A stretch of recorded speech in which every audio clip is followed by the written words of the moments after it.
वालेकुम जी उम्मीद है आप लोग बेटा ठीक होंगे। चैप्टर 4 के पार्ट 2 के फर्स्ट ईयर की बुक चैप्टर 4 के पार्ट 2 के शॉर्टकट्स के साथ हाजिर हैं। स्टार्ट करते हैं आज का जो हमारा टॉपिक है। इसमें हम देखेंगे relation between the roots and the coefficient of quadratic equation. MCQs कुछ इंट्रोड्यूस नहीं आता है कि अगर आपके पास कोई भी क्वाड्रेटिक इक्वेशन है ax² + bx + c, यहाँ पर कोई नंबर्स भी हो सकते हैं, अगर उसके रूट्स अल्फा बीटा है तो एक ऐसी इक्वेशन फाइंड करें जिसके रूट्स 1/अल्फा और 1/बीटा हो। तो बेटा इसमें क्या करते हैं, इसका शॉर्टकट मेथड बड़ा आसान सा है। एफएससी में हम इसको काफ़ी लेंथी तरीके से करते थे। इनका सम फाइंड करते हैं, इनका प्रोडक्ट फाइंड करते हैं और उसके बाद हम जो इक्वेशन होती है x² - sx + p उसमें लिखते हैं तो आंसर आता है। लेकिन बेटा यहाँ पर हम इसका बड़ा शॉर्टकट मेथड देखेंगे जो कि हमें 2-3 सेकंड में क्वेश्चन सॉल्व हो जाएगा। तो बेटा जब ये रूट्स एक दूसरे के रेसिप्रोकल होंगे, अगर आप गौर करें और भी हम कह सकते हैं इसको मल्टीप्लिकेटिव इनवर्स भी कह सकते हैं, या सिंपल भी क्वेश्चन आ सकता है कि रूट्स 1/अल्फा 1/बीटा है। तो क्या होगा बेटा, इसमें जो a और c है इनकी हम सिंपल जगह चेंज कर देंगे। जी उम्मीद है आपको शॉर्टकट पसंद आएगा। बड़ा छोटा सा शॉर्टकट है, cx² + bx + a = 0। यानी कि हमने क्या काम किया, a की जगह c लिख दिया और c की जगह a लिख दिया। नेक्स्ट एमसीक्यूज कंप्लीट हो गया। अगला भी एमसीक्यूज बड़ा ही अच्छा है। इसका शॉर्टकट इसमें है कि अगर आपके पास ये क्वाड्रेटिक इक्वेशन के रूट्स अल्फा बीटा है तो ऐसी इक्वेशन फाइंड करें जिसके रूट्स -अल्फा - बीटा है। तो बेटा ये तो बहुत आसान सा एक शॉर्टकट मेथड है। इस क्वाड्रेटिक इक्वेशन को गौर से देखें, ax² + bx + c। बेटा इसमें सिर्फ b का साइन चेंज कर देना है। यानी कि रूट्स अगर एक दूसरे के नेगेटिव आ जाएं या इसे एडिटिव इनवर्स भी कह सकते हैं, तो यहाँ पर b का साइन चेंज हो जाएगा। यानी कि आपका आंसर आएगा ax² - bx + c = 0। जी है ना, छोटा सा शॉर्टकट जी।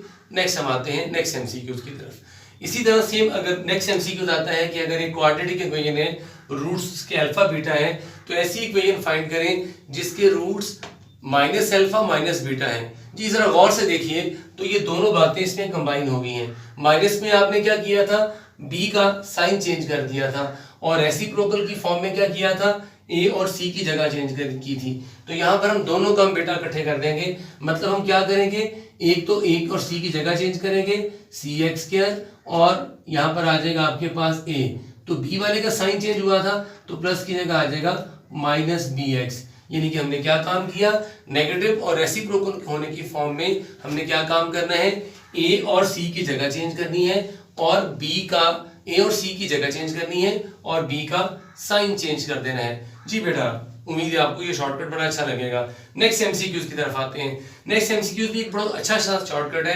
क्वेश्चन में कहा जाएगा एक ऐसी इक्वेशन फाइंड करें, यानी गिवन होगा एक इक्वेशन ax² + bx + c जिसके रूट्स अल्फा बीटा है, और ऐसी इक्वेशन फाइंड करें जिसके रूट इनके n टाइम है, यानी कि n alpha n beta. n से मुराद कोई इंटीजर हो सकता है, यहाँ पर कोई भी नंबर आ सकता है, 3 टाइम 1/3 1/4, नेगेटिव नंबर भी आ सकता है। तो बेटा इसका हम शॉर्टकट देखते हैं। इसमें क्या होता है, ये इक्वेशन में क्या काम करेंगे, यहाँ पर आपके पास n आ जाएगा और यहाँ पर उसी n नंबर का स्क्वायर आ जाएगा जो नंबर यहाँ पर गिवन है। मतलब यहाँ पर 2 है तो यहाँ पर 2 आएगा और यहाँ पर 2 का स्क्वायर आ जाएगा। देखते हैं यहाँ पर इसका शॉर्टकट क्या होगा। ये क्वाड्रेटिक इक्वेशन थी, ax² वैसे आ जाएगी बिल्कुल। यहाँ पर जो नंबर दिया होगा n, तो bx के साथ क्या करेंगे, n को मल्टीप्लाई कर देंगे। नेक्स्ट क्या आना है, c। तो जब हम c लिखेंगे तो c को मल्टीप्लाई कर देंगे इसी नंबर के स्क्वायर से। एग्जाम्पल के लिए नेक्स्ट मैंने एक एग्जाम्पल लिखी है कि अगर मसलन आपको कह दे कि एक ऐसी इक्वेशन फाइंड करें जिसके रूट्स 2 अल्फा और 2 बीटा है, तो हम इसके लिए क्या किया करेंगे बेटा, इसके लिए बेटा हम ये काम करेंगे कि यहाँ पर जहां जहां n है, सोचिए क्या होगा, शाबाश जी आपने सही सोचा, जहां n है वहां 2 आ जाएगा, ax² + bx, यहाँ पर आ जाएगा 2 और यहाँ पर 2 का स्क्वायर 4c आ जाएगा। तो ये आपका आंसर बन जाएगा। और नेक्स्ट एक लास्ट एमसीक्यूज इसी से रिलेटेड, फिर इसकी एग्जांपल भी हम देखते हैं। अब इसमें क्या कहा गया है, अगर ये क्वाड्रेटिक इक्वेशन है ax² + bx + c = 0, इसके रूट्स अल्फा बीटा है, तो ऐसी इक्वेशन फाइंड करें जिसके रूट्स -2/अल्फा - 2/बीटा है। जी जरा सबको गौर से देखिएगा क्या हुआ, एक तो साइन चेंज हुआ, माइनस का जब साइन चेंज होगा पॉजिटिव की बजाय तो क्या करते थे, b का साइन चेंज होगा, एक नेगेटिव की वजह से b का साइन चेंज होगा। फिर हम क्या करेंगे, यहाँ पर रूट्स इसका डबल हो गया 2 टाइम, तो यहाँ पर 2 आया, जैसे यहाँ पर 4 आया, तो इसका मतलब यहाँ पर 2 और यहाँ पर 4 भी आएगा। और रेसिप्रोकल भी हो चुके हैं, यानी कि 3 काम इकट्ठे हो गए। एक तो रेसिप्रोकल हुआ, एक 2 से मल्टीप्लाई हुआ, एक उसका साइन भी चेंज हो गया। तो तीनों बातें जो हमने ऊपर पढ़ी हैं इसको कंबाइन करते हैं, क्या होगा बेटा, ए एक्स स्क्वायर, बल्कि सॉरी यहां पर सी एक्स आएगा, ए और सी की जगह चेंज करनी है, सी एक्स स्क्वायर प्लस यहां पर आ जाएगा ए, यहां पर बी का साइन चेंज होगा तो क्या आएगा जी, माइनस बी एक्स आ जाएगा जी, ठीक। तो और उसमें क्या होगा जी, यहां पर 2 टाइम हो चुके हैं तो यहां पर आएगा 2 और बेटा यहां पर क्या आएगा 2 का स्क्वायर 4, यानी कि हमने काम क्या किया, रेसिप्रोकल होने की वजह से ए और सी की जगह चेंज कर दी। एक काम, नेगेटिव का साइन क्यों आया, जब रूट्स नेगेटिव हो जाएंगे तो यहां पर बी के साथ नेगेटिव आ जाएगा, और ये 2 की वजह से क्या काम किया, 2 की वजह से यहां पर 2 आ गया और यहां पर 2 का स्क्वायर यानी कि 4 आ गया। अब हम नेक्स्ट इंशाल्लाह इसकी एक एग्जांपल करते हैं। हम एक एग्जांपल की मदद से इस जो हमने भी रूट्स पढ़े हैं उनको समझते हैं। बस एक क्वेश्चन है, find an equation whose roots are additive inverse of, आगे इक्वेशन कोई भी लिख सकता है, आपको सिर्फ रूल आना चाहिए। Equation x square minus 9x plus 20, additive inverse का ज़हन में रखिएगा। एडिटिव इनवर्स का मतलब होता है, मसलन अगर इसके रूट्स अल्फा और बीटा है तो एडिटिव इनवर्स की फॉर्म में क्या होगा, जैसे आपने मैट्रिक में पढ़ा था कि अगर आपके पास 4 है तो 4 का एडिटिव इनवर्स क्या होता है, -4, यानी कि अगर रूट्स अल्फा बीटा है तो इसके एडिटिव इनवर्स क्या होंगे, माइनस अल्फा माइनस बीटा। तो माइनस अल्फा माइनस बीटा अगर इसके रूट हो जाए, यानी कि नेगेटिव की फॉर्म में हमने क्या पढ़ा था कि रूट्स अगर नेगेटिव हो जाए तो बी वाला जो साइन होता है उसका, बी जो होता है उसका साइन चेंज करते हैं, ये बी और यहाँ पर सी होते हैं, आप जानते हैं। जिसका साइन चेंज करेंगे तो राइट ऑप्शन हम चारों में से मिल जाएगी, यानी कि यहाँ पर नेगेटिव की जगह साइन चेंज करने से प्लस आ जाएगा। इसका मतलब अगर एडिटिव इनवर्स की ऑप्शन हुई तो आपका आंसर ऑप्शन ए होगा, ठीक है जी। लेकिन अब मैं इसी एग्जांपल की मदद से डिफरेंट क्वेश्चंस सॉल्व कर देता हूं। अगर यहां एडिटिव इनवर्स की बजाय यहां पर लफ्ज रेसिप्रोकल आ जाए, जी बेटा रेसिप्रोकल,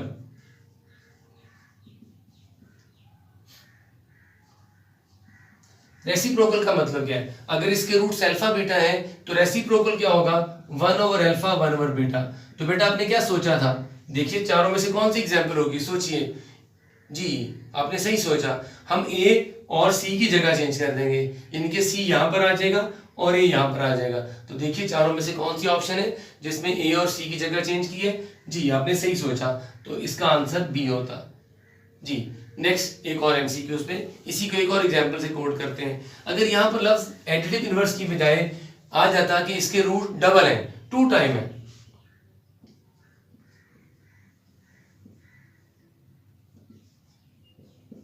अगर रूट डबल हो जाए तो डबल का मतलब क्या है, अगर रूट्स इसके अल्फा बीटा है तो डबल क्या होंगे, 2 अल्फा और 2 बीटा हो जाएंगे बेटा।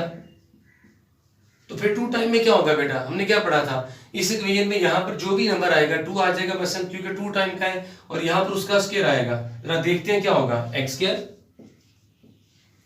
माइनस 9x, यहां पर 2 आएगा बेटा और यहां पर 2 का स्क्वायर 4 आ जाएगा। तो देखिए इसको मल्टीप्लाई करने से कौन सी ऑप्शन बन रही है, 9 2s are 18x और 20 मल्टीप्लाई टू 80, 20 मल्टीप्लाई 480, तो देखिएगा ये ऑप्शन बन रही है। तो बेटा इस तरह एक ही एग्जांपल से डिफरेंट एंटिटीज में एमसीक्यूज आ सकते हैं। अब हम इससे नेक्स्ट एमसीक्यूज की तरफ चलते हैं। जी बेटा आज हम इस एग्जांपल में देखेंगे कि सॉल्यूशन ऑफ लीनियर इक्वेशन को किस तरह सॉल्व करते हैं। क्वेश्चन आ जाता है find the solution of linear equation, 2 equation दी जाती हैं, या इसके आ जाता है सॉल्व करें, या क्वेश्चन आ जाता है find the point of intersection. तीनों में कोई भी वर्डिंग हो, इसको इसी मेथड से हम, एक ही क्वेश्चन होता है, एक ही मेथड से सॉल्व करते हैं। बेटा एक तो इसको सॉल्व करने का बिल्कुल वही मेथड है जो अपनी क्लासेस में रेगुलर पढ़ते हैं, लेकिन वो काफी लेंथी मेथड है कि किसी एक कोएफिशिएंट को इक्वल कर लें, वैसे इसको 5 से मल्टीप्लाई करें, इसको 2 से मल्टीप्लाई करें, कोएफिशिएंट इक्वल हो जाएंगे, लेकिन वो काफी टाइम टेकिंग काम है। दूसरा मेथड, बाज़ ऑफ एंटी टेस्ट में ऑप्शन इजी होती हैं तो बैक सब्स्टिट्यूशन से भी हो जाता है, लेकिन बाज़ ऑफ ऐसे हैं जैसे यहाँ पर ऑप्शन लिखी है काफी लेंथी ऑप्शन है। इस सूरत में हम शॉर्टकट मेथड में देखेंगे कि इसको किस तरह सॉल्व करते हैं। तो बेटा सबसे पहले तो आपने क्या करना है, इसको अरेंज करना है। तो क्या करेंगे बेटा, ये 5 पॉजिटिव उधर जाके नेगेटिव हो जाएगा, तो बेटा आप इसको अरेंज करेंगे 2x plus 3y minus 5 equal to 0। Second equation को बेटा अरेंज कीजिए, ये +7 उधर जाके -7 हो जाएगा, तो बेटा 5x plus 6y minus 7 equal to 0। जब बेटा आप अरेंज कर लें तो आपने पहले x की वैल्यू फाइंड करनी है, फिर y की वैल्यू फाइंड करनी है। x की वैल्यू फाइंड कैसे करनी है बेटा, x लिख लीजिए। x फाइंड करने के लिए क्या करना है, आपने कोएफिशिएंट ऑफ x को ड्रॉप कर देना है, इन टर्म्स को मल्टीप्लाई करना है। आप सोच लीजिए ये जिस तरह हम डिटरमिनेंट में 2/2 का डिटरमिनेंट फाइंड करते हैं वो थोड़ा सा जेन में स्केच लीजिए। इसको इससे मल्टीप्लाई करेंगे, 7 मल्टीप्लाई -3 -21, डिटरमिनेंट में क्या आता है माइनस, तो यहाँ पर भी माइनस आएगा। इसको इससे मल्टीप्लाई कर दें, 6 मल्टीप्लाई -5 -30, तो बेटा ये न्यूमिनेटर आ गया। डिनोमिनेटर में क्या करेंगे, डिनोमिनेटर में x और y वाली टर्म्स को मल्टीप्लाई करेंगे। 2 मल्टीप्लाई 6 12 माइनस 5 मल्टीप्लाई 3 15। बेटा इसको सॉल्व करेंगे तो हमारे पास x की वैल्यू आ जाएगी। जी बेटा सॉल्व करते हैं, माइनस माइनस प्लस 30 में से 21 को माइनस कर दीजिए तो कितना आएगा 9, यहाँ डिनोमिनेटर में आ जाइए। 12 में से 15 को माइनस करें -3, इसका मतलब x की वैल्यू कितनी आ रही है जी, -3 आ रही है। ऑप्शन में देखिए किस ऑप्शन में -3 लिखा है। आमतौर पर एंट्री टेस्ट में ऐसा होता है कि जब इस तरह के लेंथी क्वेश्चन आते हैं तो एक ऑप्शन से हमें पता चल जाता है कि -3 आपके पास राइट आंसर है। इसका मतलब आपने इसके बाद y की वैल्यू फाइंड नहीं करनी। बेटा इसके बाद क्या होगा, आप क्या करेंगे, y की वैल्यू फाइंड करने के लिए क्या करेंगे, डिनोमिनेटर में जो यहाँ पर लिखे हैं वही यहाँ पर आ जाएगा और यहाँ माइनस का साइन भी आएगा। ठीक है जी, ये दो काम हमने याद रखने हैं, एक तो y की वैल्यू फाइंड करने के लिए माइनस आना है और जो डिनोमिनेटर है वही आना है। फिर क्या करेंगे, y की वैल्यू के लिए थोड़ा सा क्रॉस लगा दीजिए, क्योंकि आपको y नहीं चाहिए तो ये नहीं, y की वैल्यू के लिए y को क्रॉस लगा दें। फिर क्या करेंगे, x को इससे मल्टीप्लाई करें, -14, डिटरमिनेंट में क्या आता है माइनस, इसको इससे मल्टीप्लाई कर दें, 5 मल्टीप्लाई -5 -25, सॉल्व कीजिए, माइनस माइनस प्लस, ये तो इसे कैंसिल हो जाएगा, डिनोमिनेटर में आ जाएगा 3 -14 + 25। जी आंसर क्या आएगा जी, सोचिए आपका क्या आंसर आ रहा है जी, -14 + 25। 25 में से इसको माइनस करें तो आपके पास आएगा जी 6 और 5 11/3, तो y की वैल्यू 11/3 आ गई। तो बेटा देखिएगा यही राइट ऑप्शन बनी। तो देखा आपने ये कितना एक छोटा सा शॉर्टकट मेथड था जिससे आपने इसको वैल्यू फाइंड कर ली। ओके जी, तो अगर हमने सॉल्व करना हो शॉर्टकट मेथड से तो उसको किस तरह सॉल्व कर सकते हैं। एंट्री टेस्ट में जो क्वेश्चन आता है वो आता है सॉल्व द लीनियर इक्वेशन, या आ जाता है सॉल्व करें, या आ जाता है find the point of intersection. इन तीनों में से कोई सी भी वर्डिंग होती है और इस तरह की इक्वेशन लिखी होती है। तो बेटा सबसे पहले तो आपने ये काम करना है, एंट्री टेस्ट में इन टर्म्स को अरेंज कर लेना है। हमें आंसर जो है रफ शीट दी जाती है एग्जाम्स के अंदर ताकि हम इस पे रफ काम कर सकें। तो बेटा आपने सबसे पहले तो इसको अरेंज कर लेना है, 2x + 5y - 2 = 0। बेटा अरेंज करने के बाद पहले आपने हमेशा x की वैल्यू फाइंड करनी है। x की वैल्यू को न्यूमरेटर में क्या करेंगे, x की वैल्यू फाइंड करने के लिए न्यूमरेटर में x की वैल्यू को समझे आपने हाइड कर दिया, जो बाकी टर्म्स बची हैं -2 8 -8 5 और -2, इन वैल्यूज को आपने 2/2 का डिटरमिनेंट की तरह सॉल्व करना है। बेटा इसको इससे मल्टीप्लाई करें, -2 × -2, जी आंसर क्या आएगा 4। देन आप जानते हैं डिटरमिनेंट में माइनस आ जाता है, यहाँ पर भी माइनस लगाएंगे। 5 को मल्टीप्लाई करेंगे -8 से, 5 मल्टीप्लाई -8 -40, इसको सॉल्व कर लीजिए, माइनस माइनस प्लस, तो ये 44 आ जाएगा, 40 + 4। अब डिनोमिनेटर की बारी है। डिनोमिनेटर में क्या करेंगे, x और y टर्म्स को उसी तरह हम क्रॉस मल्टीप्लाई करेंगे जिस तरह यहाँ पर किया था 2/2 के डिटरमिनेंट वाले मेथड से। 3 × 5 15 -2 × -2 -4, ये डिटरमिनेंट वाला माइनस आ गया। इसको सॉल्व कीजिए, माइनस माइनस प्लस आ जाएगा, 15 और 4 को ऐड करेंगे तो 19। तो बेटा ये आपके पास x की वैल्यू आ चुकी है। अब हम देखेंगे कि y की वैल्यू हम किस तरह इसी मेथड से फाइंड करेंगे। बेटा y की वैल्यू फाइंड करने के लिए जो x की डिनोमिनेटर में था उसको वैसे लिख लेंगे, फिर माइनस का साइन आ जाएगा। ये दो काम आपने ऐसे कर लेने हैं कि x के डिनोमिनेटर में जो टर्म लिखी थी या जो भी आंसर आया होगा उसको वैसे लिखना है, यहाँ पर माइनस का साइन आ जाएगा। अब जैसे मैंने आपसे कहा था x की वैल्यू के लिए क्या करना है, x को हाइड कर लें, y के लिए y वाली वैल्यूज को हाइड कर लें। तो इन वैल्यूज को कैसे सॉल्व करेंगे, इसको इससे मल्टीप्लाई करेंगे, 3 × -2 -6 आ जाएगा। डिटरमिनेंट का माइनस आपके पास आ गया, 2 × -8 -16 आ गया थी आपके पास। अब इनको सॉल्व करते हैं तो आपके पास y की वैल्यू आ जाएगी। डिनोमिनेटर में तो पहले 19 आ चुका है, ये ब्रैकेट के बाद माइनस का साइन है, minus minus plus, 6 minus 6 plus 16, इसको सॉल्व कीजिए। आप जानते हैं 10 ब्रैकेट के बाहर माइनस है तो यहाँ पर आ जाएगा -10 ओवर 19। तो बेटा इस तरह आपके पास x और y की वैल्यू बड़े शॉर्टकट मेथड से आ जी बेटा। नेक्स्ट हमारा टॉपिक है graph of quadratic function. Quadratic equation आप जानते हैं ax² + bx + c = 0 होती है, और इसी तरह अगर 0 की इक्वल ना हो या f(x) की इक्वल हो तो इसे क्वाड्रेटिक फंक्शन कहते हैं। क्वाड्रेटिक फंक्शन का ग्राफ हमेशा याद रखिएगा यू शेप होता है और इसे मैथ्स में पैराबोलिक शेप कहा जाता है। इसका ग्राफ डिपेंड करता है इस कांस्टेंट वैल्यू पर जो x² के साथ होती है। बेटा याद रखिएगा हमेशा अगर तो ये वैल्यू पॉजिटिव हो तो आपका ग्राफ हमेशा अपवर्ड शेप में होता है, और अगर ये वैल्यू नेगेटिव हो तो आपका ग्राफ हमेशा यानी कि पैराबोलिक शेप हमेशा डाउनवर्ड होती है। इसके मुतालिक पहले हम ये नॉलेज देखते हैं कि हमें किस तरह पता चल सकते हैं और इसके कितने ग्राफ पॉसिबल है। बेटा जो हमारे पास क्वाड्रेटिक फंक्शन है ये देखने के लिए कि उसका ग्राफ x एक्सिस को दो जगह पर इंटरसेप्ट करता है, हम इसके फैक्टराइज करते हैं। फैक्टराइज करके अगर इसके दो आंसर आ जाए, मसलन अल्फा और बीटा इसके दो आंसर आते हैं, इसका मतलब ये वो दो वैल्यूज होंगी जहां पर आपका ग्राफ x एक्सिस को इंटरसेप्ट करेगा। और इसका एक शॉर्टकट मेथड ये है कि हम इसका डिस्क्रिमिनेंट निकाल लेते हैं b² - 4ac। किसी भी क्वाड्रेटिक फंक्शन का डिस्क्रिमिनेंट अगर 0 से ग्रेटर हो तो इसका मतलब होता है कि आपका ग्राफ हमेशा x एक्सिस को दो जगह पे इंटरसेप्ट करेगा, और ये पॉजिटिव हो तो अपवर्ड इसकी शेप बन जाएगी, और अगर ये नेगेटिव हो तो इसकी शेप डाउनवर्ड बन जाएगी। ग्राफ की दूसरी शक्ल में आपका ग्राफ x एक्सिस को एक जगह पर इंटरसेप्ट करता है, यानी कि इसके फैक्टराइज करें तो इसके जो दो वैल्यूज आएंगी x की वो दोनों सेम वैल्यूज होंगी। जैसे अगर अल्फा और बीटा है तो दोनों इक्वल वैल्यूज होंगी। इसका हमें कैसे आईडी होता है, इसका हमें ग्राफ का यूं आईडी हो जाता है अगर हम इसका डिस्क्रिमिनेंट निकालें b² - 4ac और इसका आंसर 0 की इक्वल आ जाए बेटा, तो आपका ग्राफ हमेशा x एक्सिस को एक जगह इंटरसेप्ट करेगा। अब इसकी शेप अपवर्ड होगी तो फिर वही बात, अगर ये पॉजिटिव है और ये डिस्क्रिमिनेंट 0 की इक्वल है तो ग्राफ की शेप अपवर्ड होगी और x एक्सिस को एक जगह पे कट करेगा।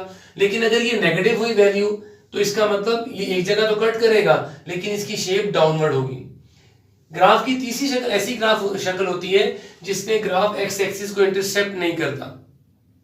ये कब होती है, जब आप किसी भी इक्वेशन के फैक्टराइज करते हैं तो फैक्टराइज नहीं होते, और क्वाड्रेटिक फॉर्मूला लगाएं अगर तो आपके रूट्स कॉम्प्लेक्स आ जाते हैं। तो इसका हमने डिस्क्रिमिनेंट से पता चल जाता है कि इसके रूट्स कॉम्प्लेक्स हैं। अगर इसका डिस्क्रिमिनेंट निकालें और आंसर 0 से लेस आ जाए तो इसका मतलब है इसके जो फैक्टर्स निकलेंगे या रूट्स निकलेंगे x की वैल्यूज वो कॉम्प्लेक्स होंगी। अगर ये पॉजिटिव है तो ग्राफ अपवर्ड होगा और x एक्सिस को इंटरसेप्ट नहीं करेगा, और अगर ये नेगेटिव है तो ग्राफ डाउनवर्ड होगा और x एक्सिस को इंटरसेप्ट नहीं करेगा। इस तरह हम किसी भी क्वाड्रेटिक फंक्शन का ग्राफ बनाए बगैर इन बातों की वजह से हमें पता चल जाता है कि ग्राफ x एक्सिस को इंटरसेप्ट दो जगह करेगा, एक जगह करेगा या इंटरसेप्ट नहीं करेगा। अब शेप अपवर्ड होगी या डाउनवर्ड ये यहां से पता चलता है। अगर पॉजिटिव है तो तमाम शेप अपवर्ड होगी, अगर ये नेगेटिव है तो तमाम शेप डाउनवर्ड होगी। अब इसको हम एक एग्जांपल की मदद से समझते हैं कि मैं एंटी टेस्ट में कोई एमसीक्यूज आएगा तो इस नॉलेज की बेस पर हम उसको कैसे अटेम्प्ट करेंगे। जी नेक्स्ट एमसीक्यूज देखते हैं। बेटा नेक्स्ट हमारा बड़ा इंपॉर्टेंट एमसीक्यूज है, क्वाड्रेटिक फंक्शन के बारे में है कि आपको कोई फंक्शन दे दिया जाता है क्वाड्रेटिक फंक्शन, और आपसे पूछा जाता है कि ये चार ऑप्शन में से इस फंक्शन का कौन सा ग्राफ है। या बेटा ऐसा भी होता है कि ग्राफ दिया जाता है और फंक्शन दे दिए जाते हैं और आपसे कहा जाता है कि बताइए जो फंक्शन गिवन है ये आप में से चारों ऑप्शन में से किस फंक्शन का ये ग्राफ दिया गया है। तो पहले हम एमसीक्यू अटेम्प्ट करते हैं। एक फंक्शन दिया गया है the graph of f of x x² + 3x - 4, इसका ग्राफ कौन सा है। बेटा क्वाड्रेटिक फंक्शन का ग्राफ याद रखिएगा हमेशा पैराबोला होता है। अगर यहाँ पर पॉजिटिव हो तो ग्राफ अपवर्ड होता है, यहाँ पर पॉजिटिव का साइन है, इसका मतलब पैराबोलिक शेप में देखना पड़ेगा कौन सा ग्राफ अपवर्ड है। जब हम देखते हैं तो ऑप्शन ए, ऑप्शन बी और ऑप्शन सी में ग्राफ अपवर्ड है, जबकि डी ऑप्शन में ग्राफ डाउनवर्ड है। इसका मतलब डी ऑप्शन नहीं हो सकती, इन तीनों में से एक ऑप्शन है। नेक्स्ट हम डिसाइड करेंगे कि ये जो ग्राफ हमें दिया गया है जिस फंक्शन का ग्राफ है इसके रूट्स क्या हैं, दो रूट्स हैं, एक रूट है या रूट्स नहीं है। हमने पढ़ा था जब रूट्स ग्राफ x एक्सिस को इंटरसेप्ट नहीं करता उसके रूट्स कॉम्प्लेक्स होते हैं। तो यहाँ हम डिस्क्रिमिनेंट निकालना पड़ेगा। यहाँ पर हम डिस्क्रिमिनेंट निकालते हैं बी स्क्वायर माइनस 4ac। उम्मीद है डिस्क्रिमिनेंट आपको याद होगा। बेटा इसमें वैल्यूज लिखिएगा, b -3 का स्क्वायर सॉरी 9 -4 a की जगह 1 c की जगह -4। सॉल्व कीजिए तो आपके पास आंसर आएगा minus minus plus 4 16 plus 9 positive answer आएगा। इसका मतलब जब डिस्क्रिमिनेंट का आंसर पॉजिटिव होता है तो आपका फंक्शन जो होता है उसके दो रूट्स होते हैं और वो अनइक्वल होते हैं। यानी कि आपका इस फंक्शन का ग्राफ होगा जो कि एक्स एक्सिस को दो जगह पर इंटरसेप्ट करेगा। जैसे यहाँ पर आप देख सकते हैं ये ग्राफ एक्स एक्सिस को दो डिफरेंट जगह पर डिस्टिंक्ट जगह पर इंटरसेक्ट कर रहा है। ये वो ग्राफ है जिसके रूट्स इक्वल है। यानी कि ऐसा ग्राफ जो ये तब होता जब आपका डिस्क्रिमिनेंट का आंसर 0 के इक्वल आ जाता। ये कब होता? जब डिस्क्रिमिनेंट का आंसर 0 से लेस होता। और ये कब होता? जब ये नेगेटिव होता। तो इसका मतलब है आपके दो रूट्स हैं और ये पॉजिटिव भी है तो ग्राफ अपवर्ड होगा, और दो डिफरेंट रूट्स हैं तो राइट ऑप्शन कौन सी बन रही है? चारों में से ऑप्शन ए बन रही है। तो ये आपके एमसीक्यूज का आंसर हो गया। सेकंड एमसीक्यूज की तरफ आते हैं। सेकंड एमसीक्यूज आपके पास ये है, which function represents the graph of, आगे ग्राफ बना है, ग्राफ की शेप देखिए अपवर्ड है और ये एक्स एक्सिस को एक जगह पर इंटरसेप्ट कर रहा है। इसका मतलब इस ग्राफ के रूट्स इक्वल है और पैराबोलिक शेप है और एक्स स्क्वायर का कोएफिशिएंट पॉजिटिव होगा। चारों में से तीन ऑप्शन आपको नजर आएंगी, ए, सी और डी, जिसमें एक्स स्क्वायर का कोएफिशिएंट पॉजिटिव है और ये नेगेटिव है। ये तो आंसर नहीं हो सकता, हमें देख के पता चल गया। इन तीनों में से एक ऑप्शन है और वो ऑप्शन होगी जिसमें रूट्स इक्वल होंगे, यानी कि डिस्क्रिमिनेंट 0 के इक्वल होगा। तो तीनों के डिस्क्रिमिनेंट निकाल के देखते हैं, जिसका आंसर 0 के इक्वल आ गया वो आपकी ऑप्शन बन जाएगी। इसका डिस्क्रिमिनेंट निकालिएगा, बी स्क्वायर 3 का स्क्वायर 9 -4a, a की कीमत 1 c की कीमत 4। जी बेटा हमें नजर आ रहा है 9 - 16 नेगेटिव आंसर आएगा। नेगेटिव का मतलब है रूट्स कॉम्प्लेक्स होंगे, इसके तो कॉम्प्लेक्स नहीं है, ये ऑप्शन नहीं है। यहां पर आ जाइए, बी स्क्वायर 4 का स्क्वायर 16 -4 a की कीमत 1 c की कीमत 4 16 - 16। जी बेटा डिस्क्रिमिनेंट का आंसर 0 के इक्वल आ गया। इसका मतलब राइट ऑप्शन ये है। अख्तियार हम इसको भी चेक कर लेते हैं एहतियात की, ताकि हमें अंदाजा हो जाए, एग्जैक्ट अंदाजा हो जाए कि ऑप्शन सी है। बी स्क्वायर -4 का स्क्वायर 16 -4 × -4 नजर आ रहा है पॉजिटिव है। इसका मतलब एक ही ऑप्शन है जिसके रूट्स 0 के इक्वल है, डिस्क्रिमिनेंट 0 के इक्वल है तो रूट्स इक्वल होंगे। और बेटा इस तरह इस एमसीक्यूज की ऑप्शन सी हुई। तो ये एमसीक्यूज यहाँ पर हमारा कंप्लीट हो गया।